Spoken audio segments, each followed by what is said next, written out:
Hey guys, Inder this side from 24/7 Everything. Hope you all are doing great. We are again back with another video and this time it's on ASUS Zenfone Max Pro M1. So in this particular video, we'll see the resolution related to that particular update notification which is not coming after you putting the file into the internal storage. So let's begin with that. So before that, let me show you that I am on version 060 because this is the least version you should have to install the version Android 10 Beta 5 438. And now you will be if you are not aware that how you can download, then I have already created a dedicated article on my official blog. The URL for the same will be provided to you in the description box below so that you can go over after. Just move in here and few important notes that you should be aware about for prior user for Android 10 beta and this third one, and then you just tap it here and put the file inside your download folder and afterward to the internal storage. So I'm just assuming that the file is already there, and let me show you at my side as well.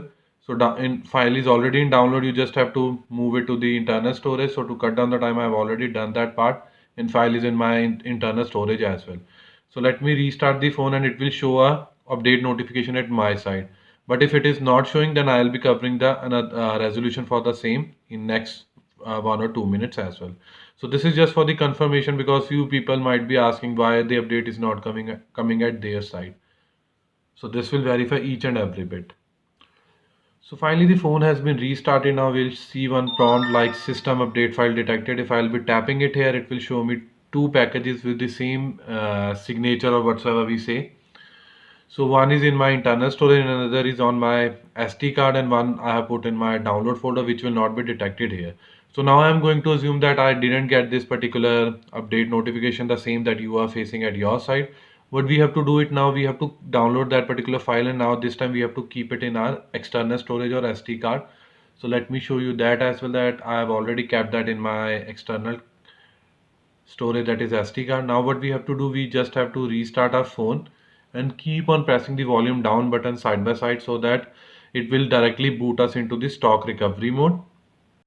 So finally we have been booted to the stock recovery mode. So the UI or text on this particular screen is somewhat small, so you have to bear with me. So as I've told you that you have to keep that particular downloaded file into your external storage. So for that we will be selecting fourth option from the below, that is apply update from external storage.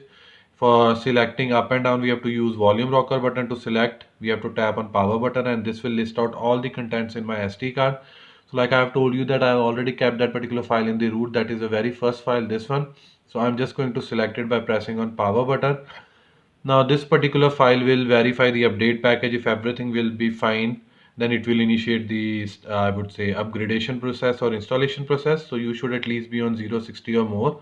So let's wait till this particular process will complete the installation process, and afterward we'll verify the same on about section as well. So finally the installation process has been completed, and you can also see in the below section install from SD card complete. Now we are good to go with the reboot system. That's why it is saying reboot system. Now just press on power button and it will restart your phone, and it will hardly take 2 to 3 minutes to successfully boot into your home screen and login screen, and afterward we'll verify in the about section. So finally the phone has been restarted successfully, and on our login screen or home screen you are able to view finishing system update, and it will show you a prompt that system update successful. Now let's move to the settings section and afterward to the about section. Sorry. So about section, and afterward it will show you the version number 438 with the security patch 5 December 2020 and Android 10. So this was all from my side, that how you can upgrade your phone using external storage if you are not getting that update notification. Hope you like this video. If you really like this video, kindly share this with your friends and family. And apart from this, please subscribe to our channel because this will surely motivate us and boost us to create more videos like this in the coming future. Finally, it's the time to sign off now. Bye for now. Thanks.